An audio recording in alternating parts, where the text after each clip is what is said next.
Not Just a Diploma, your playbook for Post-Grad Power Moves, audiobook version, written and narrated by Dr. Andre Jerry.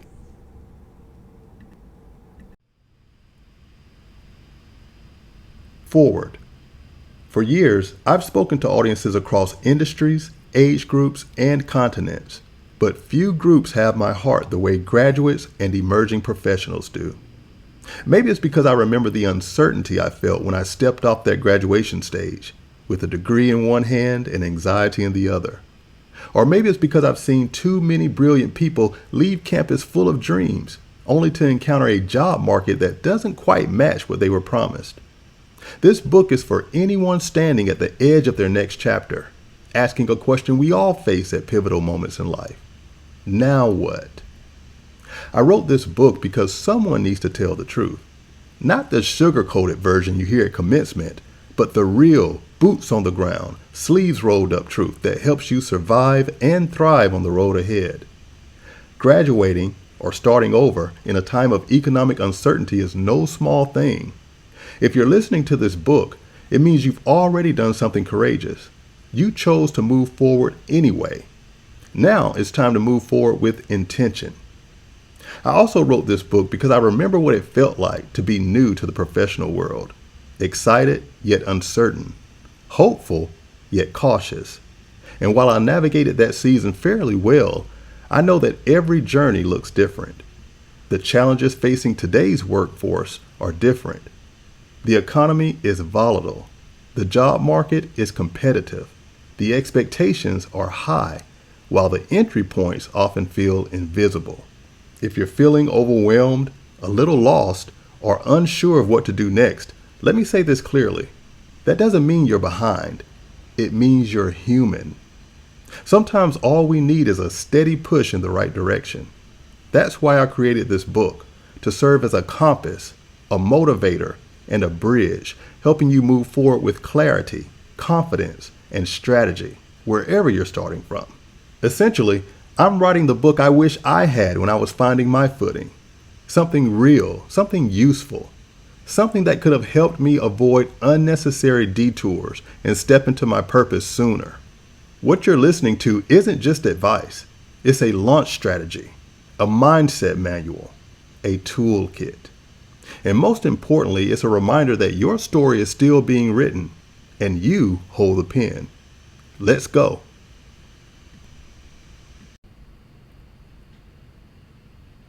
Chapter 1, Reality Check 101. The landscape you inherited. Let's start here with the truth. Today's graduates and early career professionals are entering one of the most complex post-education landscapes in modern memory. Yes, the world has reopened, but it's not exactly welcoming. Entry-level job postings are shrinking. Small businesses are cautious.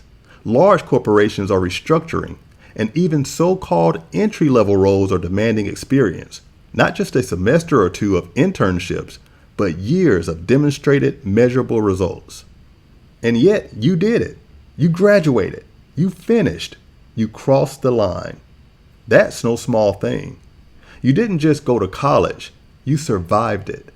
You adapted to virtual classrooms, remote internships, canceled programs, emotional burnout, and economic whiplash. You watched communities struggle through job loss, rising costs, and social unrest. And through all of that, you stayed the course. You don't just have a degree, you have a battle record. That's not fluff, that's fact. Graduating in this era means you didn't just pass exams, you passed resilience tests. And that resilience, that's your edge. That emotional intelligence, grit, and ability to adapt, that's your superpower. Real talk, you are not average. Let's stop pretending this was a normal college experience, because it wasn't. What you endured and overcame is nothing short of extraordinary. Most people can't imagine what it was like to pursue a degree while mourning loved ones during global uncertainty, working multiple jobs just to stay afloat, advocating for your rights in the middle of social reckoning, watching living costs rise faster than financial aid. But you made it. And that makes you more than a graduate. It makes you a survivor with strategic potential. While others are just now waking up to the reality of AI, automation, and hybrid workplaces, you've already lived it. You were forced to learn new technology, adapt to digital communication, and redefine what normal even looks like. That's not something to brush off. That's the future of work. Why this chapter matters. This chapter isn't here to depress you. It's here to affirm you. If you've ever looked at the job market and thought, am I even ready for this? Let me be the first one to tell you, you are more ready than you realize. But readiness alone isn't enough. You need strategy. You need vision. And you need to approach your future with the same grit that got you through school. Actionable takeaways. Shift your mindset. You're not entering the market as a newbie. You're entering it as a proven problem solver. Speak your experience. Don't shy away from the challenges you overcame. Use those challenges as evidence of your resilience. Know your worth. Just because the market is cautious doesn't mean you have to shrink yourself. Know your worth. Power Move Challenge. I want you to write down 3 things you overcame during your college journey that no one could see on your diploma. These are your talking points in interviews, cover letters, and networking conversations. These are the experiences that define your grit and separate you from the competition. Reflect plus reset. Okay, so what did college teach you beyond the textbooks? Think about that. What traits did you develop while navigating uncertainty? I want you to think about those questions and write down your answers so that you can look back and reflect on them later. My thoughts. College taught me far more than what was printed in the syllabus. Yes, I gained academic knowledge, but more importantly, I learned how to navigate people, pressure, and politics. I'm naturally an introvert, a solo star, if you will, but the classroom and campus taught me a hard truth. In the real world, collaboration isn't optional. In the workplace, you're going to work in teams, and you're going to need to do it effectively. You'll encounter every type of personality, the assertive alphas, the laid-back observers, the know-it-alls, and the no-shows. Some teammates will pull their weight, of course, others won't. Conflict is inevitable. College taught me how to manage that, how to compromise, how to merge strategies, and how to step back when needed for the greater good of the team. Sometimes your idea won't make the cut, and you'll have to take that L with grace, all in service of a shared outcome. I also learned how to present and lead. In group projects, I often found myself stepping up to represent our work, sharpen our message, and persuade others why our direction mattered. That's leadership in action, and it's a muscle you'll need to flex often in your career. College taught me how to negotiate too, whether it was asking for a makeup exam, appealing a grade I believed I earned, or advocating for changes in structure. I learned how to stand up for myself, professionally, respectfully, and strategically. And perhaps one of the most humbling lessons of all, respect for authority. Professors, deans, advisors, student leaders, each represented authority in different ways. Learning to navigate those relationships taught me diplomacy, discipline, and discernment.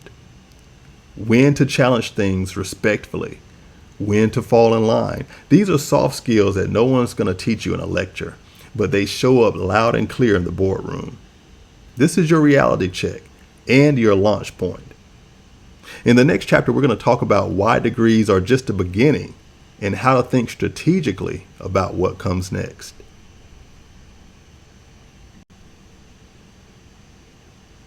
Chapter 2. Degrees are just the beginning. Why the rules have changed. Once upon a time, earning a college degree was a golden ticket, a guaranteed passport to a stable, well-paying career. That world no longer exists. Today, millions of bachelor's degrees are awarded each year. Competition is fierce. The The job market is saturated, and what used to set candidates apart is now considered the baseline. But don't get it twisted. Your degree still matters. It's just no longer the destination. It's the launch pad.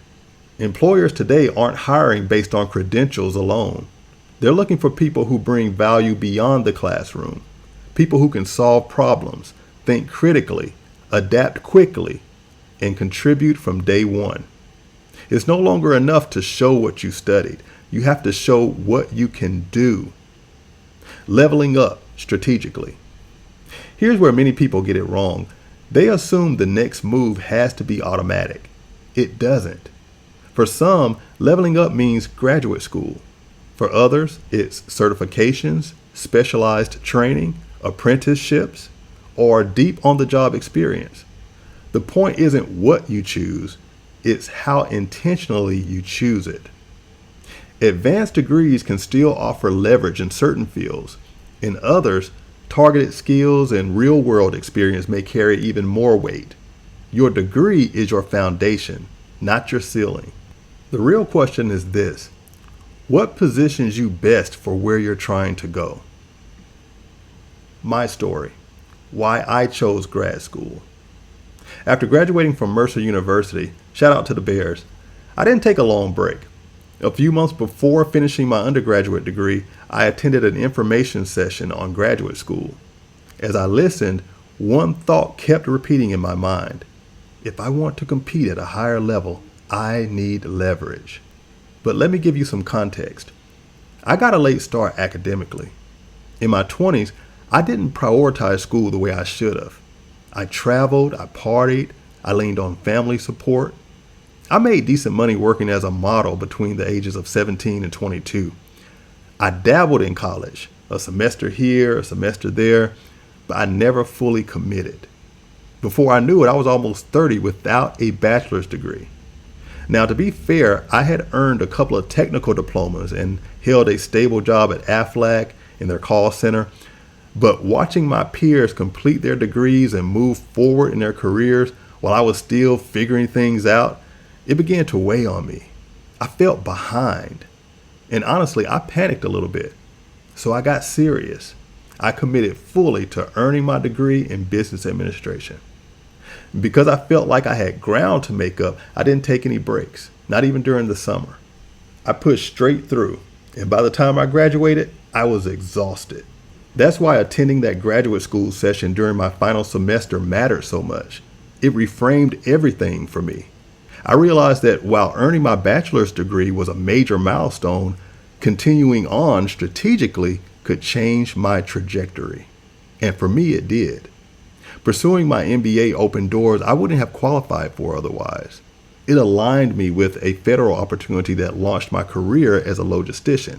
I gave myself a short breather after undergrad, but I enrolled in the MBA program that fall, and I completed the program in 14 months. Here's the part most people miss. I secured a federal job offer before my master's degree was even conferred. I didn't graduate with just another credential. I graduated with a career path. That experience taught me something I carry to this day. Long-term thinking and strategic timing matter. That decision changed my life, but it worked because it fit my goals, my industry, and my moment. Why this chapter matters. This chapter isn't about pushing you toward another degree just for the letters. It's about helping you think beyond the present moment.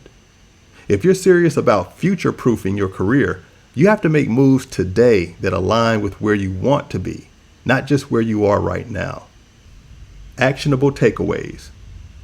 Research advancement paths in your field, degrees, certifications, or skill tracks. Explore tuition assistance, employer reimbursement, or scholarships if further education is required.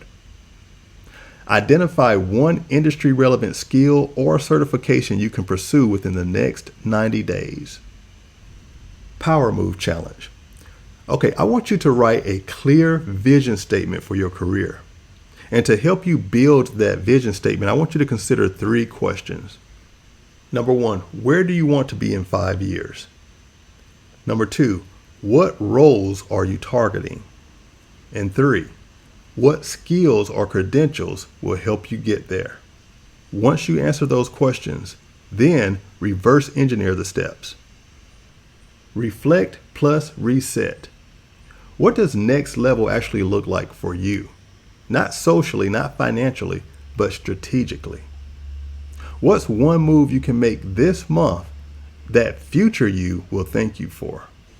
In Chapter 3, we're tackling the experience paradox and how to build momentum even when you don't feel fully qualified.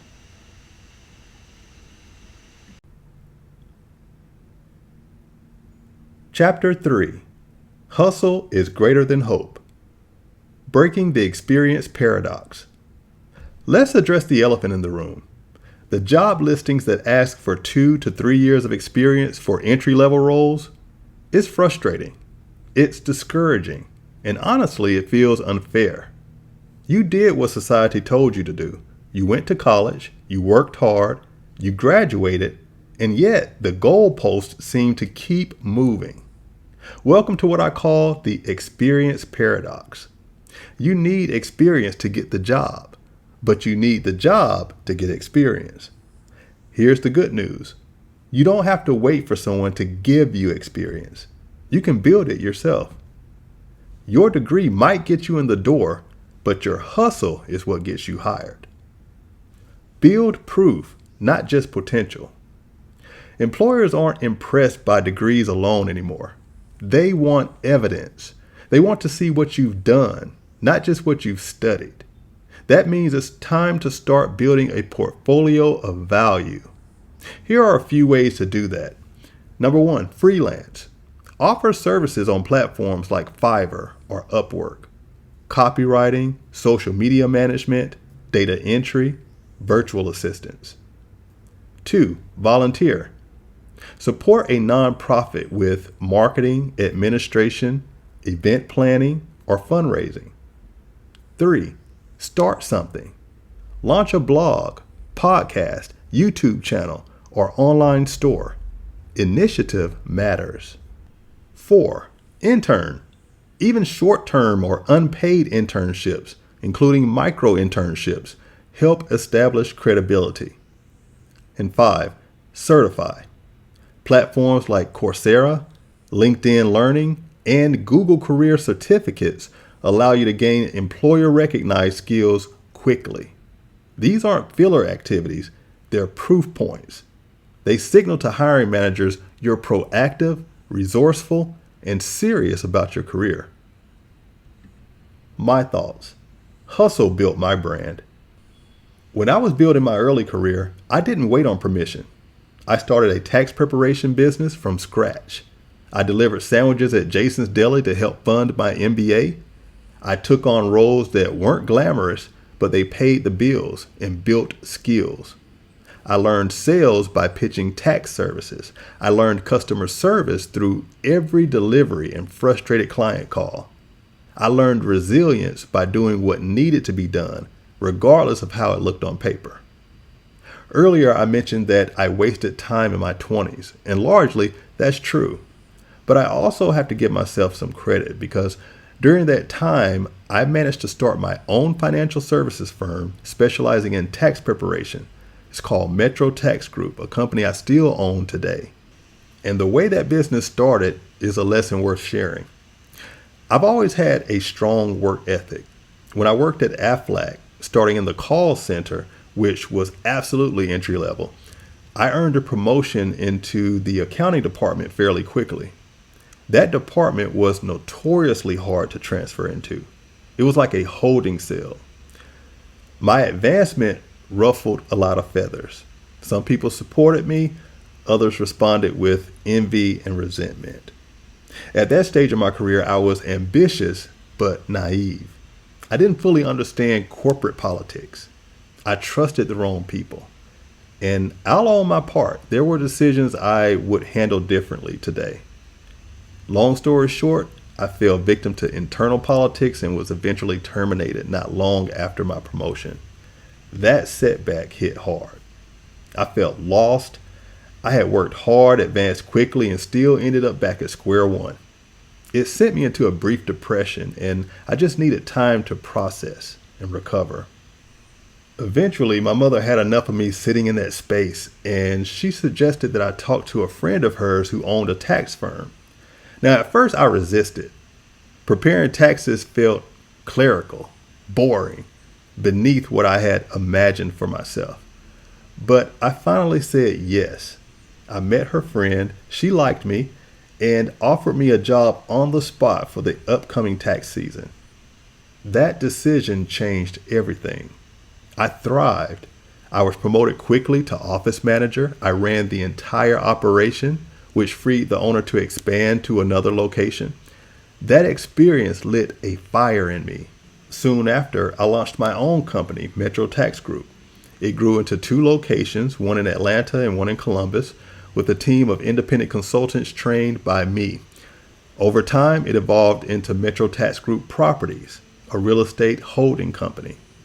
If I had dismissed that opportunity because it seemed small, I would have missed a foundational chapter of my professional life. That's the lesson.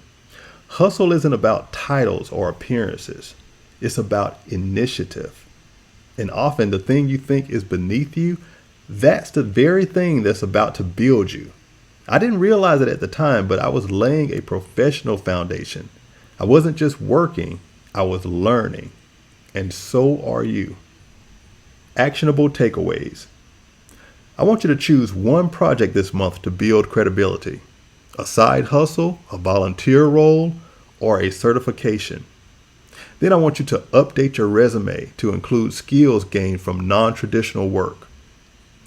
Next, I want you to start documenting your work using screenshots, testimonials, results, and metrics. Power Move Challenge. I want you to choose one area where you currently feel underqualified. Now write down 3 ways you can close that gap without waiting on a job offer. Research courses, freelance opportunities, or community projects where you can learn by doing. Reflect plus reset. Think about this. Where have you underestimated the value of your experience? Write down 3 non-job experiences, volunteering, hobbies, leadership roles, or side hustles that taught you real professional skills. In the next chapter, we're going to break down what employers are really looking for and how to position yourself as an asset, not just a candidate.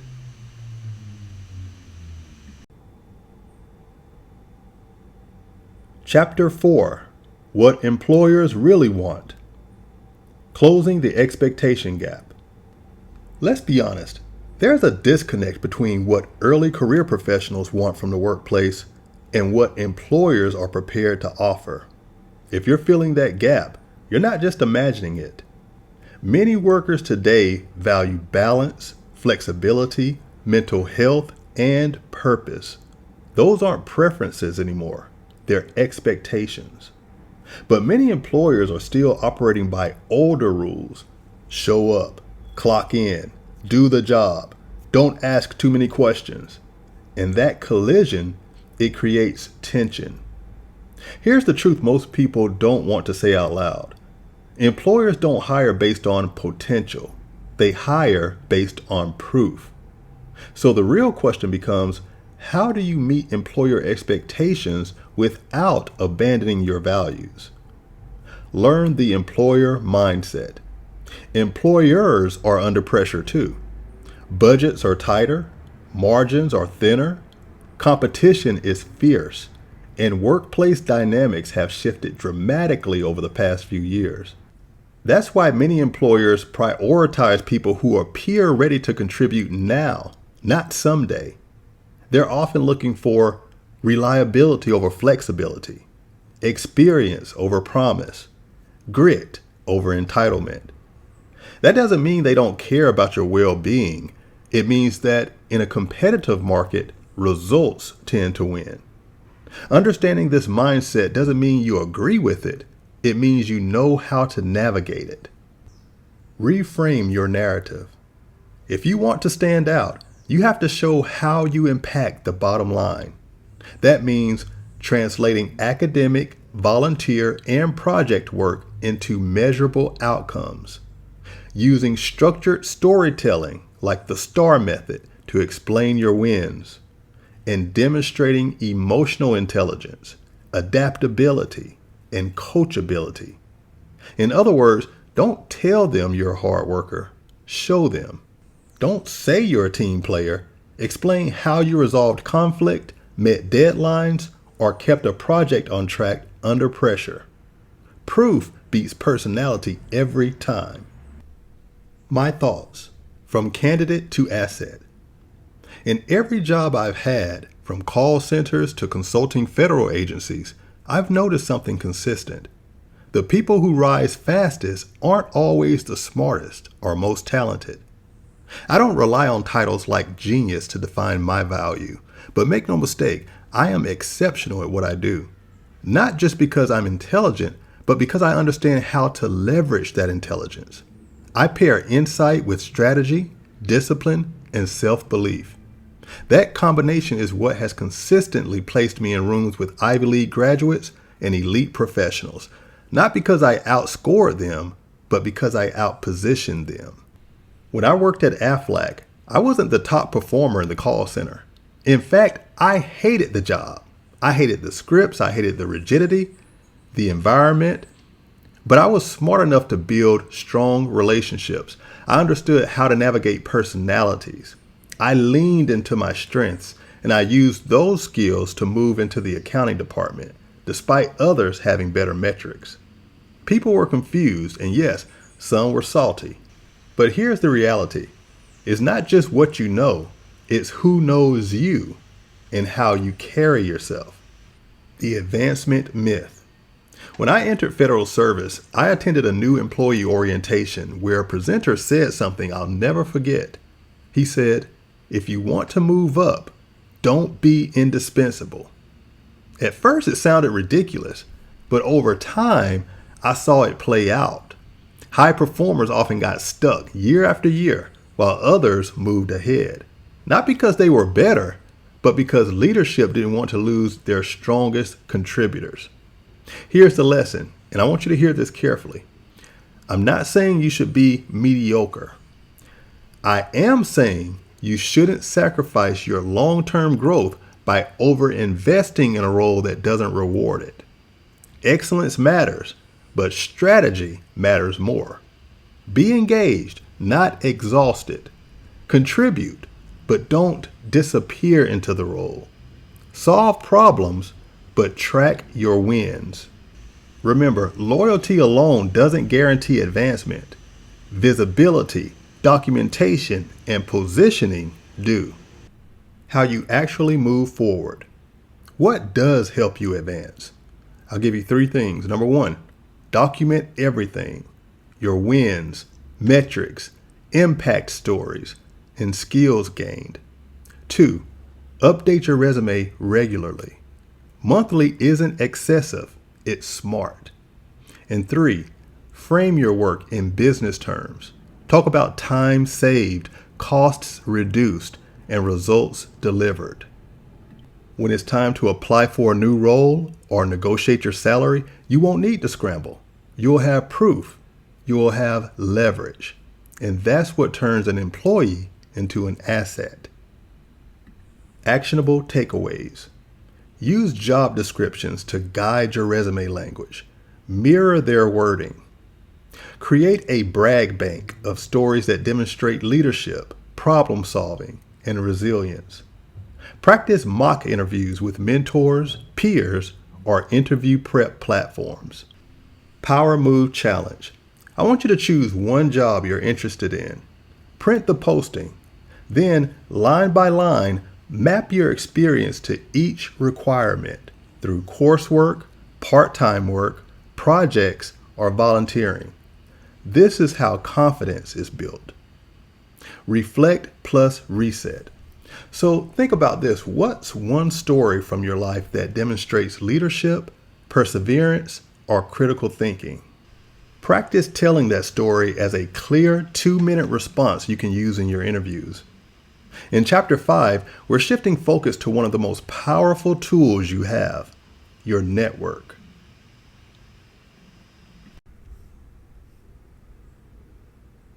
Chapter 5.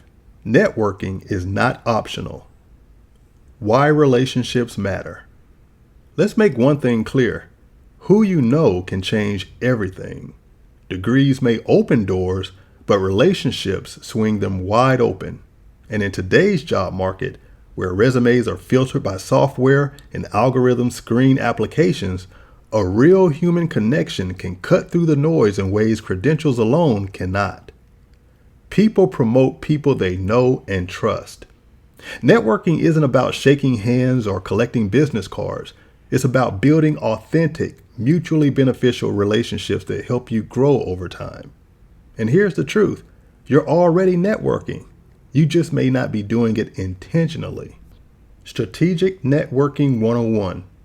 Networking works best when it's treated as a long-term investment, not a last-minute scramble. Don't wait until you need a job to start building relationships. Here's where to begin. LinkedIn. Optimize your profile. Connect with alumni. Engage thoughtfully on posts. Send genuine messages to people whose work you respect. Informational conversations. Reach out to professionals in your field and ask for 15 to 20 minutes to learn about their career path, not to ask for a job. Events and conferences. Attend when you can, whether in person or virtually. Always follow up afterward with a brief thank you message. Professional associations. Join industry-specific groups.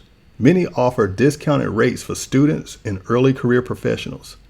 Consistency matters more than charisma. Small efforts done regularly add up.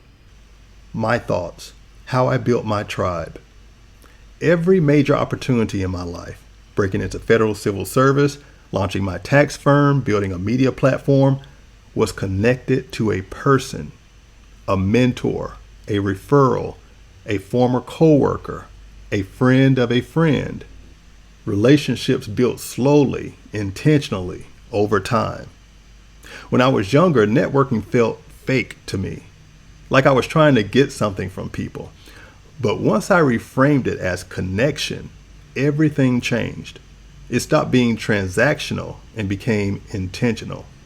Back at Mercer, I made it a point to show up to campus events, not because I loved small talk, but because I knew I needed to stretch myself. I followed up with guest speakers. I stayed in touch with professors. I sent holiday emails to mentors. I understood something early on.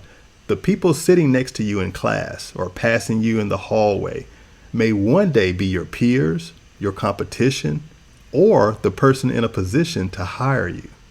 I wanted to be remembered, not as the loudest person in the room, but as someone who showed up, added value, and handled themselves well. That approach paid off. My first government job came from a relationship nurtured over coffee and follow-up emails. Years later, my radio show featured guests I had met at book signings, conferences, and brief conversations I took time to follow up on. You don't need to know everyone. You just need to be known by the right people for the right reasons. The follow-up factor. One of the most overlooked networking tools is one of the most simplest. Follow up. Handwritten notes may feel old school, but they still work. So do thoughtful emails. After interviews, after coffee meetings, even after rejection, send a thank you message to the recruiter, the hiring manager, the panelist who passed on you. Why? Because circumstances can change. The person they hired may not work out. Another position may open, or your note may simply keep you on top of mind when the next opportunity appears.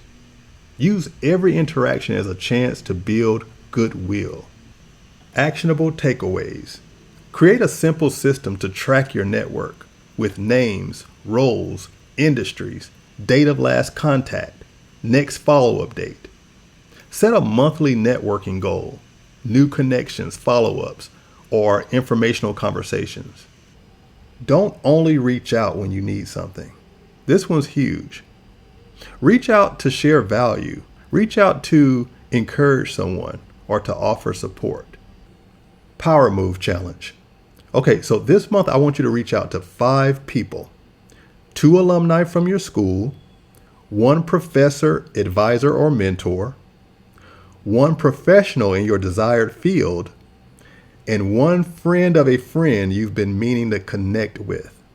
Send a thoughtful message, introduce yourself, share what you're working on, ask 1 clear, respectful question. Reflect plus reset. Okay, so I want you to think about who's already in your circle that you haven't tapped into. Who can you support, encourage, or reconnect with? Make a list and make a move. In the next chapter, we'll talk about why starting small isn't a setback. It's often the smartest move you can make. Chapter 6. Don't be too proud to start small. Redefining success early on. Let's talk about your first job out of college, because chances are it won't be what you envisioned. It might not pay as much as you expected. It might not be in your field. It might not feel glamorous, exciting, or worth posting about. And that's okay. Your first job doesn't define your career. It defines your work ethic. Too many people get caught up chasing prestige, but here's the truth. Every job, no matter how small it seems, can teach you something valuable. Communication, conflict resolution, time management, emotional intelligence. These are transferable skills that form the backbone of a successful career. Strategy over ego. There's a difference between taking a job that's beneath your potential and taking a job that helps you build toward your purpose. I've taken jobs that weren't ideal. I've worked front lines. I've answered phones. I've stood behind counters, not because I lacked ambition, but because I understood that every job is a stepping stone if you treat it like one. Sometimes the humble start is the most strategic move you can make. That retail job, customer service training. That administrative role, organizational management in action. That delivery job, time management and logistics every single day. My thoughts, from Jason's Deli to Defense Logistics. When I was in graduate school, I needed extra income. Metro Tax Group was bringing in decent money, but grad school is expensive. So I worked part-time at Jason's Deli. Was it my dream job? No. But here's the truth. I enjoyed it. I wasn't stuck behind a desk. I was moving, walking, delivering catering orders to corporate offices across the city. And I wasn't just dropping off food. I was stepping into boardrooms, executive assistants, directors at Fortune 500 companies, partners at law firms. Those deliveries were networking opportunities. I treated each one like an audition, like a preview of the world I planned to enter. To others, it may have looked menial, but I had an end game. I was being strategic. As I set up catering trays in boardrooms, I'd quietly visualize myself seated at the head of one of those tables. And eventually, that vision became reality. Another benefit? That job wasn't mentally draining. It gave me the bandwidth to focus on my MBA. I wasn't coming home exhausted. I had energy to study. And I excelled. I even made the dean's list. That part-time job sustained me financially, physically, and mentally during one of the most important seasons of my life. And when it was time to transition into federal civil service, I was ready. Every job serves a purpose, whether you see it immediately or not. And I'll say this carefully. Never despise the day of small beginnings. As Zechariah chapter 4 verse 10 reminds us, do not despise these small beginnings, for the Lord rejoices to see the work begin. That job taught me punctuality, professionalism, patience, and it helped pay for my MBA, which helped launch my federal career. The truth about progress. Some of the most valuable lessons I've learned come from jobs that never made it onto my LinkedIn profile. The work was gritty. The hours were long. The recognition was rare. But it all counted. What you're doing right now may not reflect the life you're trying to build, but it is laying the foundation for it. And don't let social media fool you. Most people post highlight reels, not behind the scenes footage. No one's sharing the interviews they bombed or the nights they cried in their car, those rejection emails, the certifications they wish they'd earned sooner. The real work happens in places that feel invisible. That's where character is built. That's where grit is forged. That's where purpose becomes clear. Stay focused. Stay humble. Trust your process. Actionable takeaways. Take pride in wherever you start, but don't get stuck there. Ask yourself regularly, what am I learning here that I can use later? Find mentors in unexpected places. Power Move Challenge. I want you to think about your current job or the one you're considering. Identify 3 skills it helps you build. Then I want you to write a short paragraph explaining how those skills could apply to your next role or long-term career goals. Reflect plus reset. So think about, what job have you looked down on that actually held value? What did that job teach you? How did it shape your work ethic or your perspective? In Chapter 7, we're diving into your greatest advantage in this entire journey, your mindset.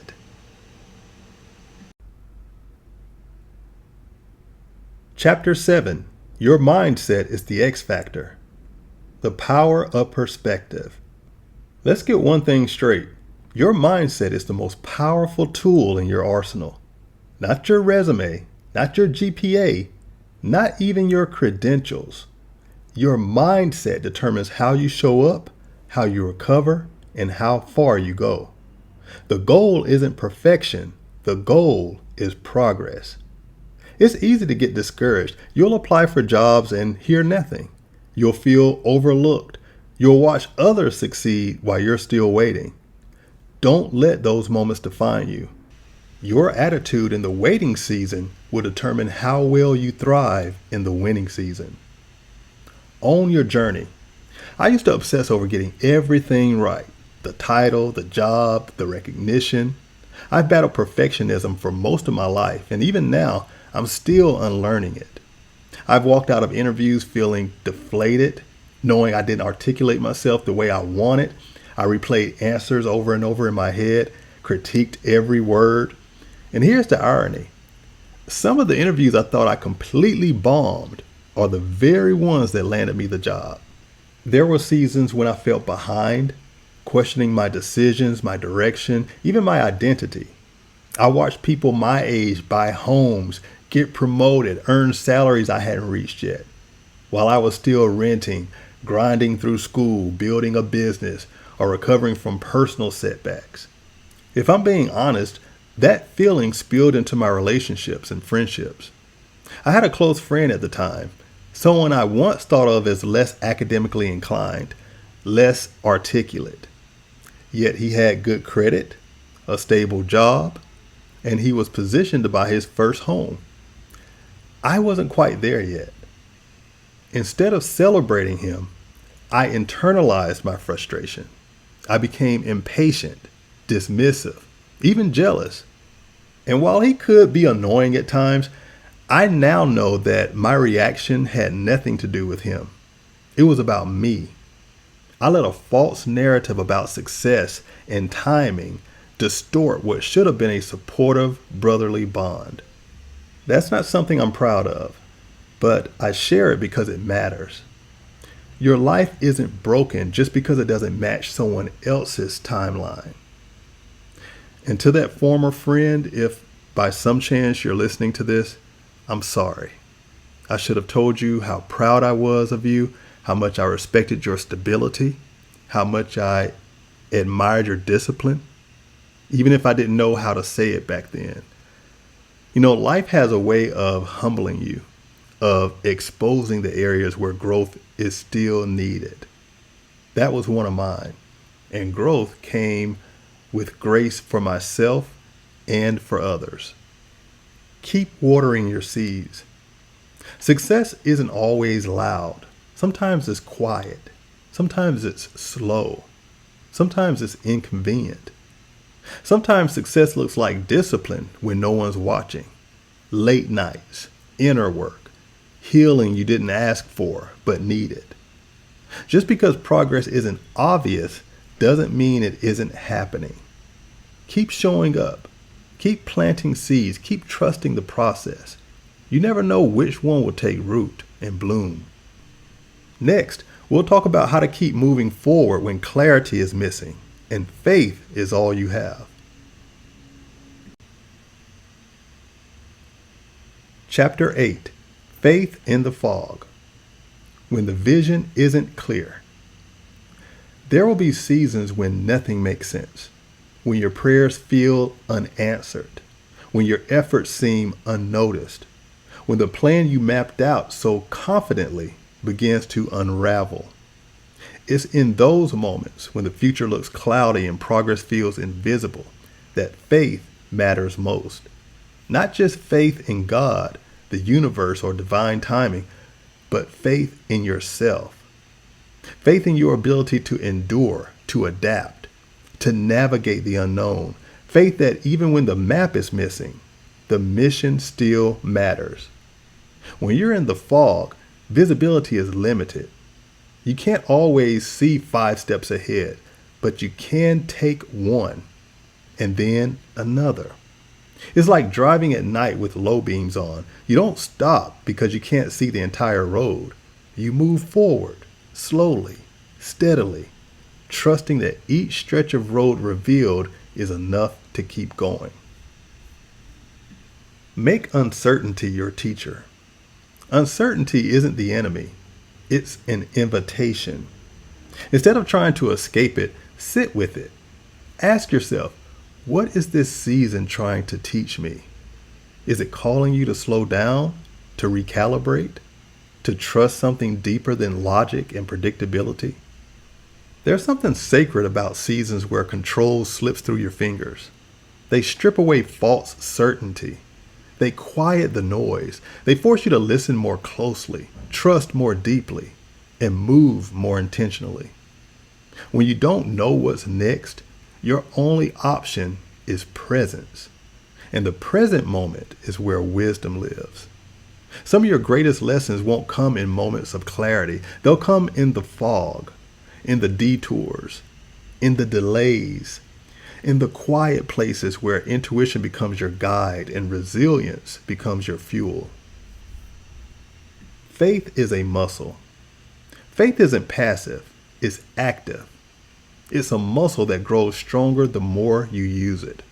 That means moving even when you're unsure, speaking life when you feel depleted, making decisions rooted in purpose rather than fear.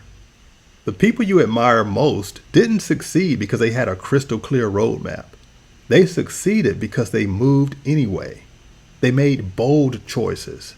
They risked being misunderstood. They trusted they were being guided, even when the next step wasn't obvious. It's okay to admit you're scared. It's okay to cry when things fall apart. Just don't stop there. Let those tears water the soil for your next breakthrough. Let fear become fuel. Let faith rise higher than frustration. You're not lost. You're being led.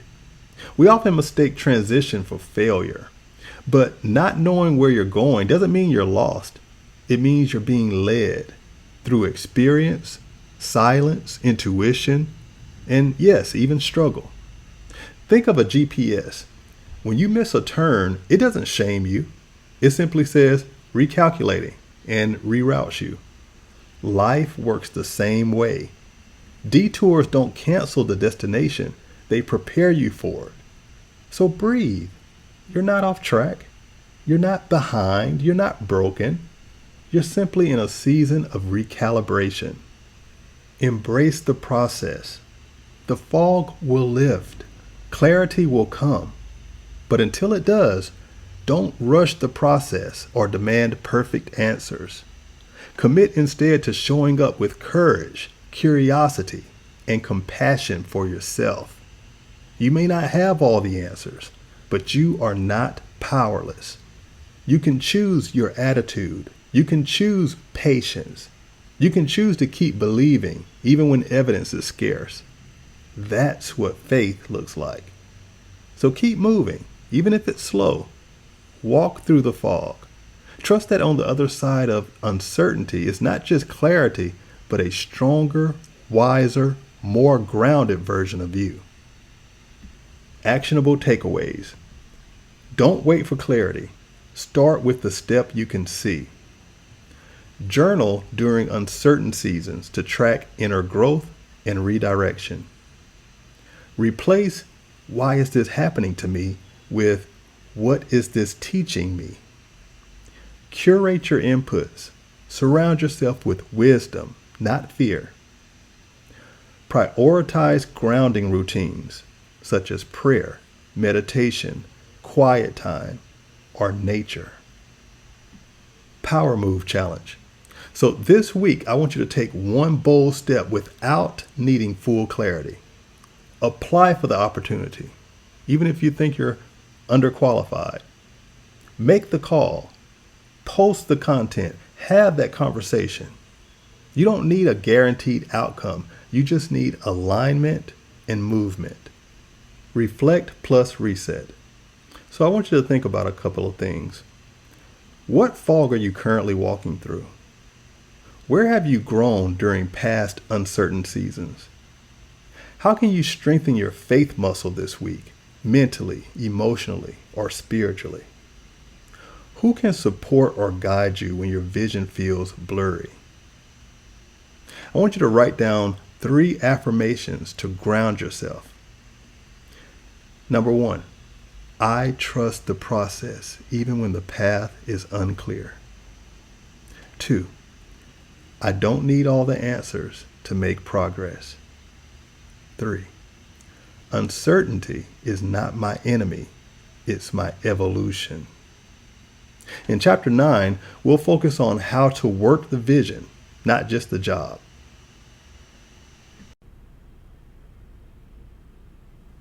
Chapter 9. Work the vision, not just the job. Dream bigger than the role.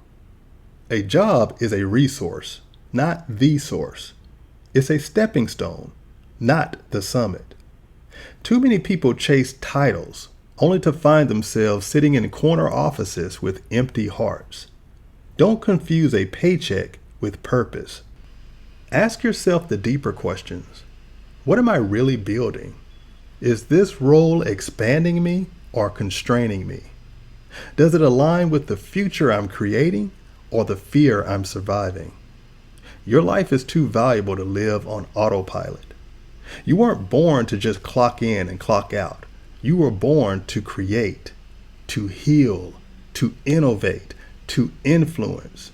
Your gifts weren't meant to be buried under bureaucracy. They were meant to build legacy. Vision over vibes. Not every job will be glamorous. Some seasons will stretch you. Others will humble you. But when you work with vision, not just emotion, even the grind becomes meaningful. You stop seeing tasks as burdens and start seeing them as bricks. Bricks you're laying in the foundation of your future. The goal isn't to just succeed at work, it's to succeed with your work. There's a difference. Bring purpose into everything. Even if the job isn't the one, bring your excellence, bring your integrity, bring your full self. Don't shrink just because the environment is temporary.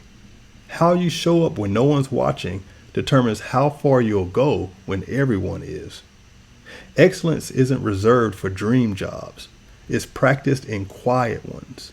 The difficult manager, the lowball salary, the redundant meetings. Those aren't punishments. They're preparation. Because when you can lead with grace in frustrating places, you're building the kind of character that can't be canceled. The job doesn't define you, but the vision does. Don't let your current role become your identity. It's a tool, not a title deed to your destiny. Jobs come and go. Careers evolve. But vision is eternal. It's the North Star that makes even detours divine. So yes, honor the job, but work the vision. Protect the dream. Build the thing. And never forget, your calling didn't begin with this position, and it won't end here. Actionable takeaways. I want you to audit your current role. Is it building your long-term vision or blocking it? I want you to reconnect with your why. Write it down and place it somewhere visible where you'll see it every day. Practice excellence in small assignments. It's preparation for larger platforms. Network with people who reflect where you're going, not just where you are. Power Move Challenge. I want you to set aside 30 minutes this week to map out your vision beyond the job. And ask yourself this: what problem am I passionate about solving? What would I still do even if no one paid me? What kind of impact do I want to leave behind? Once you have the answers to those questions, I want you to then identify one aligned action you can take this week. It doesn't need to be big. It just needs to be in motion. Reset plus reset. So I want you to consider a few questions. The first one: am I showing up each day as the person I'm becoming or the person I've settled for? Next question: in what ways am I confusing a paycheck with purpose? And the last question: what would my life look like if I worked my vision with the same energy I give my job? I want you to write your answers down and be honest. Then decide what needs to shift within me or around me for me to live in alignment. And finally, in chapter 10, we'll bring everything together and talk about how to keep the vision in front of you, no matter what. Chapter 10.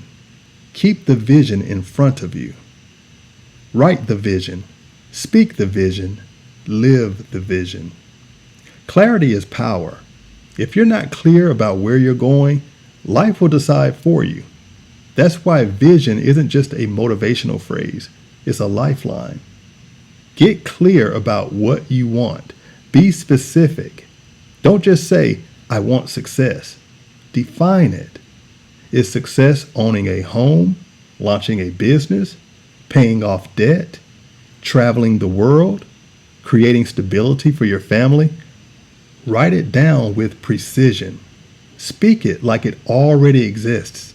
Live your days as if you're walking it out, because eventually you will be. Put your vision everywhere, on your phone, in your car, on your mirror. Set reminders. Create vision boards. Repeat affirmations. The more your brain sees the vision, the more it believes it. And the more it believes it, the more your behavior begins to align with it. Don't let life talk you out of it. Life is loud. Bills pile up, people disappoint you, time drags on, and in those moments, doubt starts whispering. Why bother? Maybe it's not meant for you. That's when discipline has to speak louder than doubt. That's when your vision becomes non-negotiable. Here's the truth. You may not see everything coming together right away, but that doesn't mean nothing is happening. That job you hate might be building resilience. That heartbreak might be teaching boundaries.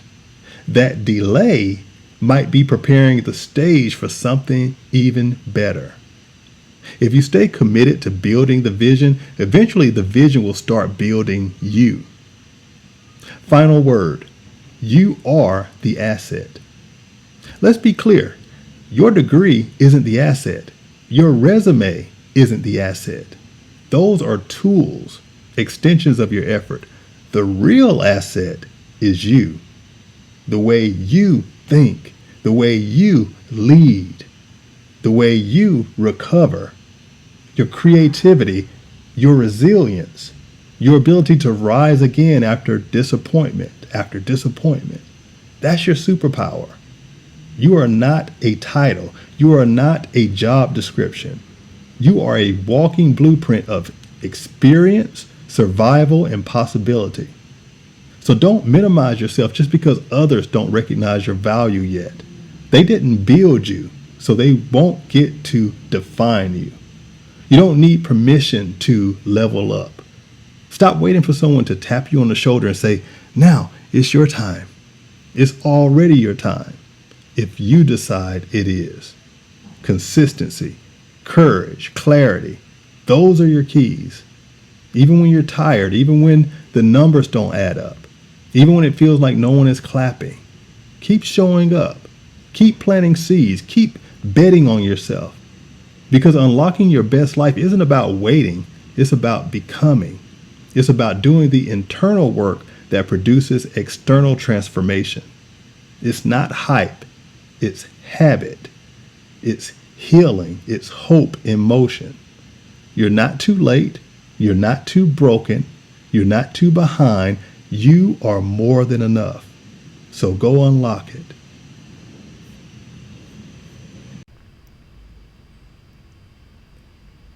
About the author. Dr. Andre Jerry is an award-winning former U.S. diplomat, published author, international speaker, and media personality. With a doctorate of business administration and a distinguished career in defense logistics, Dr. Jerry transitioned from federal civil service to full-time entrepreneurship and motivational broadcasting. He is the creator and host of Live with Dr. Andre Jerry, an internationally syndicated radio show known for its bold commentary, practical insight, and real-world empowerment. He is also the author of Unlocking Your Best Life, 10 Power Moves You Can Make Today, a guidebook for individuals ready to break free from stagnation and fully step into their purpose. When he's not behind the mic or mentoring emerging professionals, Dr. Jerry is building businesses, creating media, and helping people unlock their full potential, one power move at a time.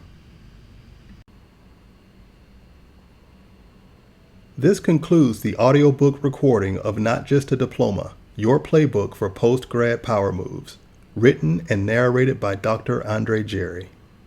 Hey, thank you for listening. I hope this audiobook encouraged you, challenged you, and equipped you to move forward with clarity and confidence. Until next time, keep making power moves. Copyright 2025. All rights reserved. Just Be Cards, LLC.